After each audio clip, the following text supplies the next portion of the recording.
Today on the What If Brigade, what if you needed an alternative to fire? Now, fire is very versatile, especially in a everyday carry setting. It can be used to signal people. It can be used to heat things to create warmth. It can be used to boil water. It can be used to help you make tools, all sorts of things. So we're going to narrow it down today. And today we're talking about heat. And I want to talk about a specific scenario. Now, in general, when I think about wilderness survival, I tend to agree with Paul Harrell's definition, where wilderness survival is when you need to spend the night in the wilderness unexpectedly. So I'm ruling out camping and hiking here. Obviously, there's a lot of fire alternatives in a hiking kit and in a camping kit, those kinds of things. And I'm going to amend the Paul Harrell definition just a little bit. I want to talk about a specific scenario. Obviously, these alternatives to fire cover other scenarios, but I think this specific scenario outlines a lot of the potential risks where you might need a fire. So I think that that makes the most sense to start there before we start coming up with alternatives. So my scenario is you fall in the water, it's cold. All right. Now, there's a number of problems with falling in the water in cold weather. You can die of exposure in as little as 3 hours. And the alternatives to fire that I'm going to outline are cumulative. They build upon each other. They can be used together. They're part of a system. Obviously, fire is very versatile. Fire is very good, and I think for that reason, fire occupies a place in people's everyday carry loadouts where they don't necessarily think of alternatives. They just think, hey, I'm just going to have fire, and fire is the tool for this particular job. And so solving the problem of cold is one of the areas where I think that fire is looked to in an EDC carry kit. But if you're in Minnesota in the winter or you're in Brittany in February, you want to have some alternatives, in part because fire may not be the best choice in that particular situation. And so my first alternative to fire is I want to talk about the distance to the trailhead. Or the distance to shelter, the distance to your car, the distance to your house, all those sorts of things. And especially when you're talking about a cold, wet day in February, starting a fire is not easy. Yes, I was in the Boy Scouts. I started a friction fire. I started a fire with flint and steel. I used ferro rods. I've started many fires on wet days in February. And I think for those of you who've started lots of fires, you know that the time it takes to start a good fire on a wet day in February is just a lot longer than it ordinarily would be. It's not ideal fire starting conditions. It's going to be much more difficult than it ordinarily would be. It's going to take you a lot longer. It's going to take you a lot longer to find fuel. It's going to be much more difficult to get it to start, and building it up is going to take much more effort. And all these are a big problem if you just fell into the water and you're worried about hyperthermia. So, obviously, if you fall in the water in August and overnight it's 90 degrees, maybe it's not as big a deal. But if it's cold and you fall in the water, you're going to want heat as quickly as possible. So obviously, if you're only a kilometer or a mile from the trailhead and you're not injured and you're not lost, it may make a lot more sense to just go get your car, turn the heat on, and have immediate heat rather than try to start a fire out in the woods. So first one, distance to the trailhead. How long is it going to take you to start a fire? My second one builds on the first one, can help you get to that trailhead without suffering the effects of hypothermia, and it can be immediately applied. This is a Raincoat.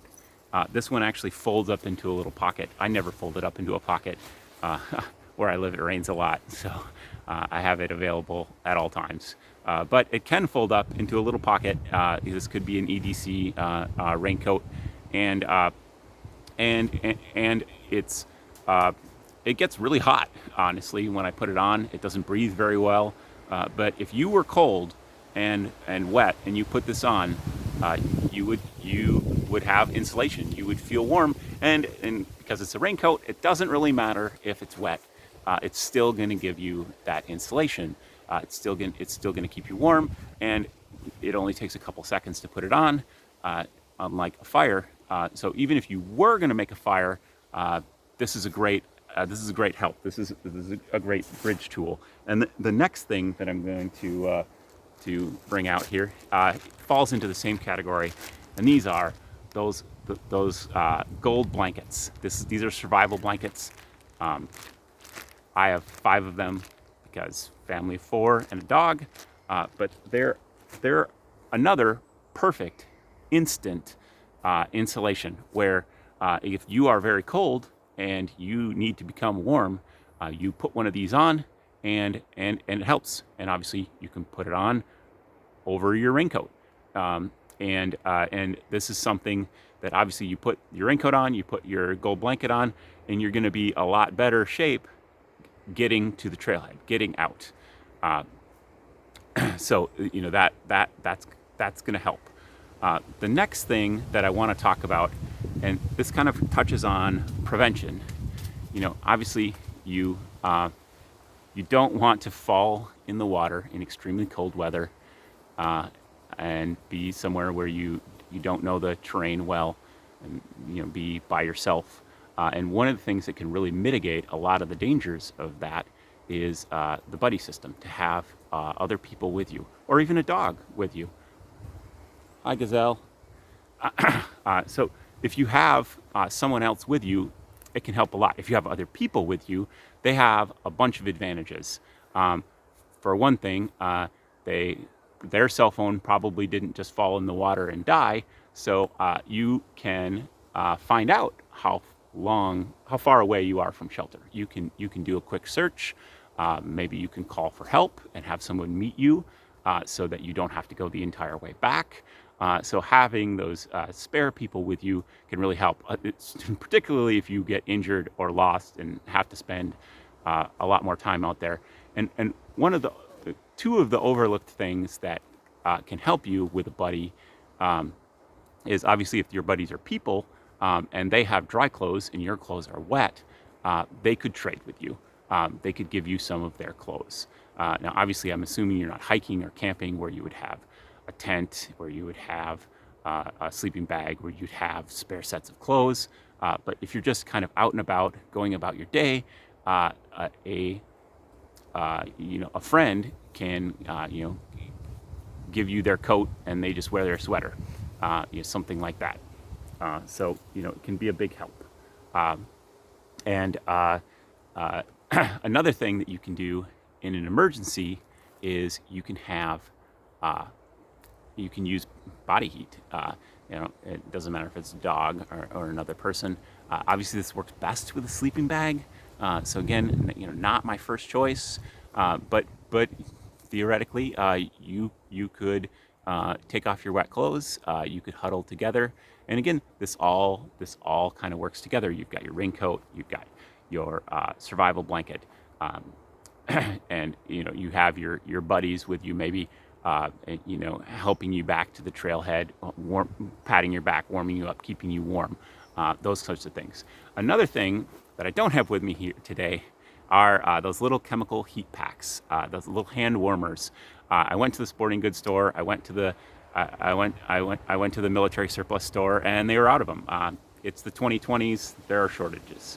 I guess I went in August.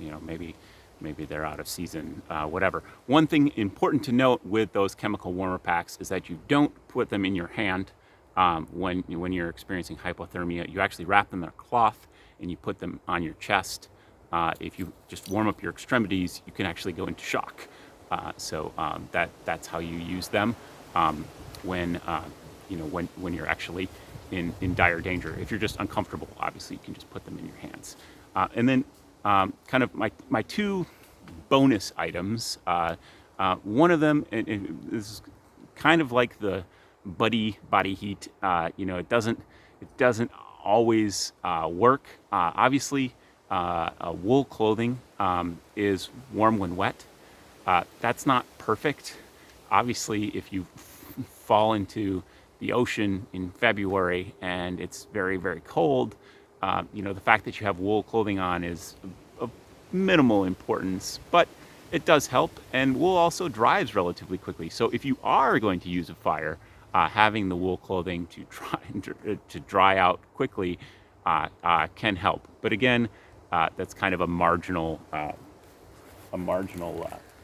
difference. And the last thing that I wanted to talk about, of course, is fire. Because what are we comparing this to?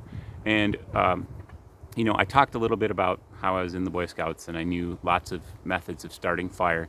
And for this particular situation, and I think this can actually help inform a lot of people's fire kits, is that if I'm looking for getting warm as fast as possible, I want to think about the fastest way that I could use a fire kit.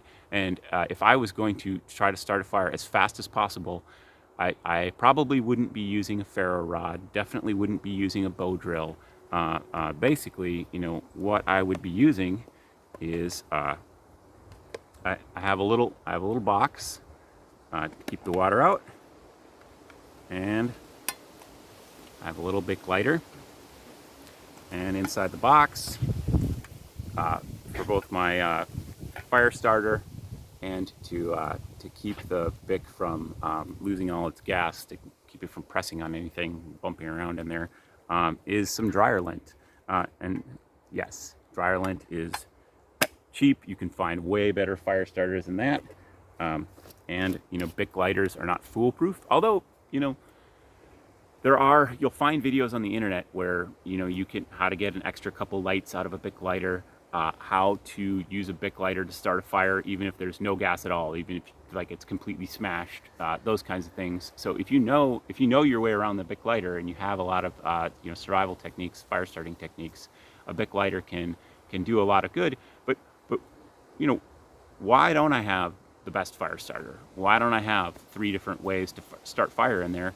And it is because, for the most part, the alternatives that I discussed, the alternatives that are to fire, are generally faster.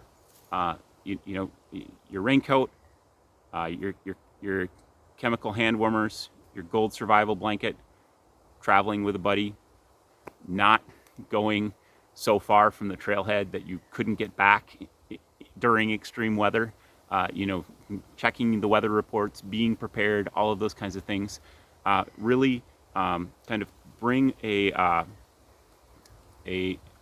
alternative to starting a fire. For the most part, you get to the point where you're starting a fire out in the woods, you're probably breaking some laws. You're in kind of a search and rescue situation. You're not.